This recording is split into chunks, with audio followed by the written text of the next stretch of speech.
It's not, and you can get the good distance or whatever. Yeah. And in order to use this, you gotta start by plugging it in.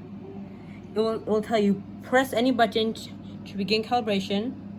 So of course you gotta press any button, the top one, and it calibrates in 3 seconds. So you point at something until it will say a certain distance, which each like unit is about uses about half a centimeter. And then if that sounds right, all you gotta do is aim it the way you want, and if something goes the distance that that the chair was or whatever object you're using is, and see if it's that or closer, it will shoot.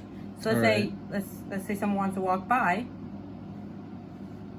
All right. Oh wait, did you accept the distance? I need to accept the distance. All right. Distance sounds good enough. This calibration successful. All right. And then when you finish walking by, stop shooting.